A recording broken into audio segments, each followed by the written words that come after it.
Supreme court से बार बार मोहलत मांगने का मतलब साफ है कि मोदी सरकार वक्फ कानून के मसले पर फंस गई है। खबर है कि अगर सुनवाई हुई तो जस्टिस गवई वक्फ को कैंसिल करके ही दम लेंगे।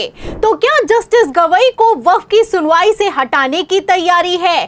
क्या जस्टिस गवई के नोटिस से भारतीय जनता पार्टी की हालत खराब हो गई है?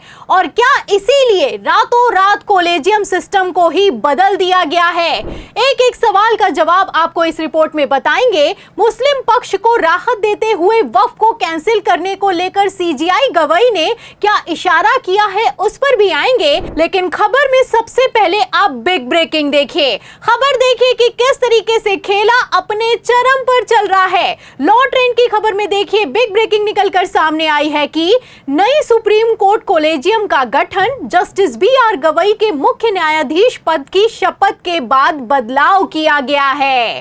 तो खेल समझिए। पहले तो राष्ट्रपति ने सुप्रीम कोर्ट के फैसले को चैलेंज किया, बयान दिया कि कैसे सुप्रीम कोर्ट राष्ट्रपति की लिमिट को निर्धारित कर सकता है। क्या सुप्रीम कोर्ट को यह हक है? एक तरफ राष्ट्रपति बोली है तो वहीं दूसरी तरफ बिग ब्रेकिंग ये निकलकर सामने आ रही है कि कॉलेजियम सिस्टम को ही बदल दिया गया है और अचानक से वो हो गया है जो कि पहले कभी नहीं हुआ है।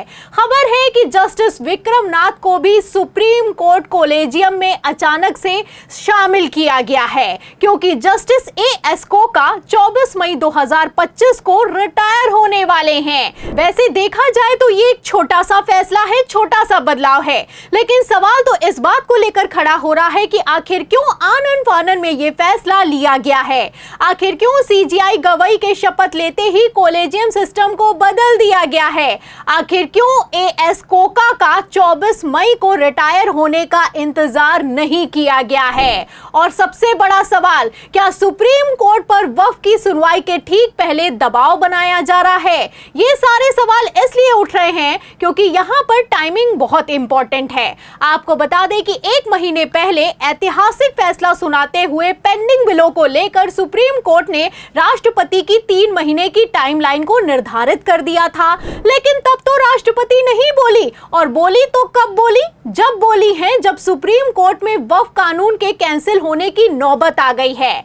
आपको बता दें कि वक्फ की सुनवाई से कुछ ही घंटों पहले राष्ट्रपति ने सुप्रीम कोर्ट के फैसले को चैलेंज किया है। उसके बाद नतीजा क्या हुआ है आप जानते हैं। वक्फ की सुनवाई कैसे ही सुप्रीम कोर्ट में शुरू होते ही टल गई, ये किसी से छुपा हुआ नहीं है। और अब जब 20 मई को सुनवाई होने वाली है तो उसके ठीक पहले कॉलेजियम को ही बदल दिया गया है। आपको बता दें कि 2014 से ही कॉलेजियम सिस्टम को हटाकर एनजेएसी सिस्टम लाने की तैयारी में मोदी सरकार लगातार जुटी हुई है, क्योंकि एनजेएसी सिस्टम लागू होगा तो हाई कोर्ट की नियुक्ति पैनल में केंद्र की तरफ से कानून मंत्री और 2 विशेषज्ञों को भी शामिल कर दिया जाएगा।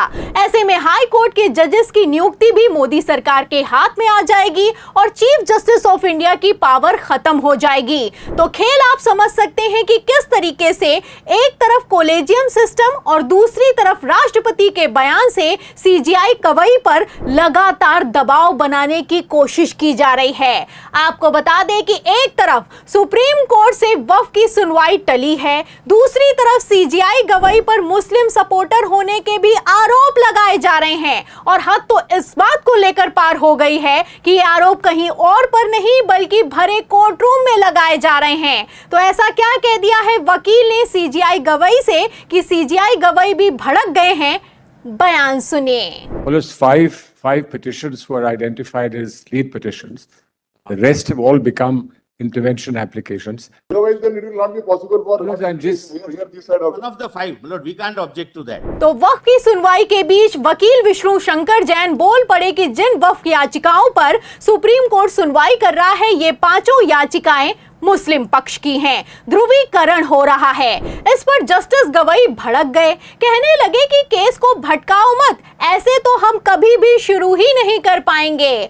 अब जब से सीजेआई गवई ने ये बयान दिया है, ये बयान सोशल मीडिया पर वायरल हो गया है। अंधभक्तों की टोली एक्टिव हो गई है और सीजेआई गवई को मुस्लिम सपोर्टर तक करार दिया जा रहा है। वैसे भी मैं आपको बता दूं कि जस्टिस गवई के पिता कांग्रेस के सदस्य के तौर पर तो नहीं, लेकिन हाँ हाँ, 40 सालों तक कांग्रेस से जुड़े थे और जस्टिस गवई के भाई तो अभी भी राजनीति में हैं और कांग्रेस से जुड़े हुए हैं। ऐसे में उन पर पहले से ही काफी दबाव बनाया जा रहा है, लेकिन दबाव, लालच और धमकी से सीजीआई गवई को झुकाया नहीं जा सकता।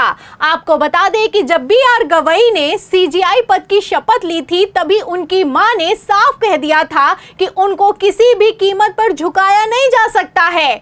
सीजीआई गवई डियर डेविल हैं। आपको बता दें कि एक तरफ जहां सीजीआई गवई पर कई तरह के आरोप लगाए जा रहे हैं, वहीं दूसरी तरफ उन्होंने शपथ लेने से पहले ही साफ कर दिया है कि वो चीफ जस्टिस ऑफ इंडिया के पद से रिटायर होने के बाद किसी तरह का कोई पदभार ग्रहण नहीं करेंगे।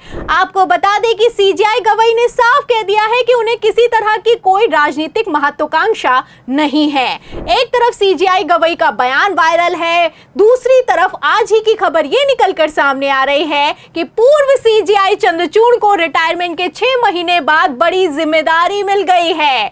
NLU दिल्ली में प्रतिष्ठित प्रोफेसर के रूप में नियुक्ति मिल गई है और ये नियुक्ति तब मिल गई है जब नेता प्रतिपक्ष राहुल गांधी ने चंद्रचूड़ को NHRC का अध्यक्ष बनाए जाने का पुरजोर विरोध किया था। तमाम विरोध के बावजूद भी चंद्रचूड़ पदभार लेने से इनकार नहीं कर पाए। वहीं दूसरी तरफ सीजीआई गवई ने शपथ लेते ही मोदी सरकार को अलर्ट कर दिया है, साफ कर दिया है कि कोई दबाव, कोई धमकी, कोई लालच नहीं चलेगा। फिलहाल 15 मई को तो वक्फ की सुनवाई टल गई है और 20 मई की तारीख को मुकर्रर किया गया है, लेकिन ऐसा बिल्कुल भी नहीं है कि सुप्रीम कोर्ट पीछे हट गया है। आपको बता दें, अंतरिम रोक के बावजूद जब उत्तराखंड में आधी रात दरगाह पर बुलडोजर चला तो सुप्रीम कोर्ट सख्त हुआ है। सुप्रीम कोर्ट ने फटकार लगाते हुए नोटिस जारी कर दिया है, बुलडोजर एक्शन पर जवाब तलब किया है। वहीं दूसरी तरफ जस्टिस गवई ने साफ कह दिया है कि अगर आदेश का पालन नहीं होगा तो सबको देख लेंगे। खबर भी मौजूद है, खबर आप देख सकते हैं, टाइम्स नाउ की बिग हेडिंग लगाई गई है और इसमें लिखा हुआ है कि वक्फ संशोधन एक्ट मामले में नहीं होता है पालन तो कोर्ट देखेगा। 20 मई को सुप्रीम कोर्ट में अगली सुनवाई। तो खबर से आप अंदाजा लगा सकते हैं कि सुप्रीम कोर्ट से मुस्लिम पक्ष को राहत मिली है और इस राहत को लेकर मौलाना अरशद मदनी ने बयान जारी कर दिया है कि यह इशारा है कि वक्फ कानून सुप्रीम कोर्ट से कैंसिल होगा और हमें न्याय मिलेगा। फिलहाल जैसे जस्टिस गवई पर दबाव है, राष्ट्रपति तक ने सुप्रीम कोर्ट के फैसले को चैलेंज किया है, सुप्रीम कोर्ट कोलेजियम को अचानक से रातों रात बदल दिया गया है। ऐसे में सवाल खड़ा यह होता है कि क्या सीजीआई गवई के नोटिस ने मोदी सरकार के पूरे सिस्टम को हिलाकर रख दिया है? इस सवाल के जवाब में इस पूरी रिपोर्ट पर, सीजीआई गवई के तेवर पर और मोदी सरकार की बौखलाहट पर आपको क्या लगता है? क्या 20 मई को वक्फ कानून सुप्रीम कोर्ट से कैंसिल हो जाएगा? जो भी आप सोचते हैं हमें कमेंट बॉक्स में जरूर लिखें। वीडियो को ज्यादा से ज्यादा शेयर करें, हमारे चैनल को लाइक करें, सब्सक्राइब करें, ज्वाइन करें। फिर मिलती हूँ अगली खबर के साथ, तब तक के लिए धन्यवाद।